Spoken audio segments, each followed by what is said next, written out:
Number 1 rule, मुलांची physical activity झालीच पाहिजे. मुलांची फिजिकल ऍक्टिव्हिटी झाली नाही तर एंडोर्फिनचे काम कमी होईल आणि एंडोर्फिनच्या जागी मुलं डोपामाइन ऍक्टिव्ह होतील आणि डोपामाइनसाठी मुलं परत मोबाईलमध्ये हात लागतील. Physical activity without mobile, physical activity मोबाईलला देतात आणि तुझा तिला बेंचवर बसतोय मोबाईल बघतोय परत, तसं नको आहे. So we cannot delete dopamine, we have to replace dopamine. Second, music. Music is very good. Music is not bad. And music is physical activity, all again very good. दोघांचं combination केलं. Music also releases endorphins. तुमचे काही फॅमिलीचे नियम असले पाहिजे, काही परंपरा असल्या पाहिजे तुमच्या फॅमिलीच्या, काही फिक्स नियम असले पाहिजे. काही फॅमिलीचे जसे आपल्याला पूर्ण नियम होते,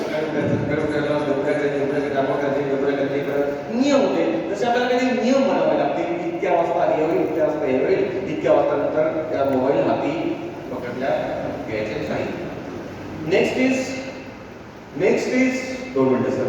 नेक्स्ट इज तुमची झोप पूर्ण, मुलाची झोप पूर्ण होणं आवश्यक आहे. आपली पण झोप पूर्ण होणं आवश्यक आहे. आपला स्लीप डिप्राइव्ड ब्रेन नसताना होतं काय माहिती का, आपल्या बॉडीमध्ये केमिकल आहे जसं नाव मेलाटोनिन. मेलाटोनिन रिलीज झालं की आपल्याला झोप येते.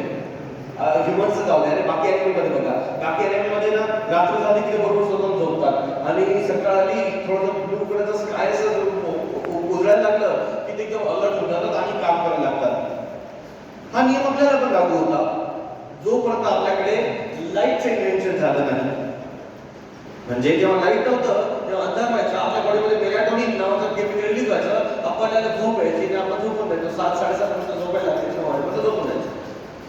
बरोबर.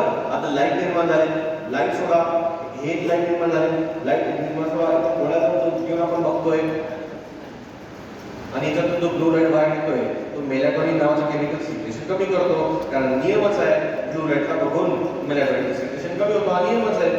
त्यामुळे तुम्ही रात्री जर तुमचे ब्राईट लाईट असतील घरात आणि रात्री जर तुमच्या कधी टीव्ही मोबाईल चालू असतील, तुमच्या बॉडीमध्ये मेलाटोनिनचं सिक्रेशन कमी होईल आणि झोप येणार नाही. आणि जर झोप आली नाही की तुमचं मेमरी पॉवर स्वतःहून कमी होतो, ऑटोमॅटिक कमी. त्यामुळे झोप घेणं खूप आवश्यक आहे. काय करायचं नाही, मुलांना धाक द्यायचा नाही, मुलांना लाजिरवाणं काय करतात पावडा. Don't shame them, don't compare them. Comparison तर करायचंच नाही अजिबात. Make your home no comparison zone, guaranteed. Comparison तर खतरनाक आहे. कंपेअर केल्यावर आपल्याला वाटतं की आपण छान दाखवले, तुला काय आले, त्याला छान, त्याला प्रॉब्लेम मिळाली, तुला काय मिळाली. आपण आपल्यासाठी ती छोटीशी गोष्ट आहे. हो, मुलांसाठी कंपॅरिझन भयंकर आहे. तुम्हाला एक्सपेरिमेंट करायचं असेल ना तर करून बघा. आपल्या घरी जाऊन आपला बायको जवळ जा किंवा नवरा जवळ जा, बायको जवळ जा, बस आणि बोला. कंपॅरिझन करा, कंपॅरिझन करून बघा. बाजूची नेहा काकू किती छान दिसत होती ना, ते बोलून बघा फक्त किंमत असेल. किंवा बायकांना तुम्ही तुमच्या घरी नवऱ्याला कंपॅरिझन करून बघा. हो, त्यांनी तर छान BMW घेतली हो, तुम्ही काय तुमचं काय चाललंय, जरा मोटिवेट व्हा, काम करा तुमच्यासाठी, कमी एवढा वेळ काढलाय. रिलेशनशिप संपत नाही. येस करतो काय की नाही. मग मुलांना कंपेअर केलं तर किती पाहिजे ना.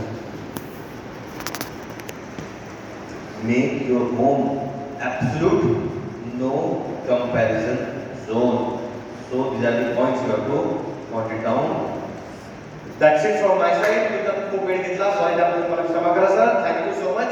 होप आजचं सेशन तुम्हाला आवडलं असेल आणि याच्यातून तुम्ही 1% जरी इम्प्लिमेंट केलं तरी आम्ही थँक्यू सो मच.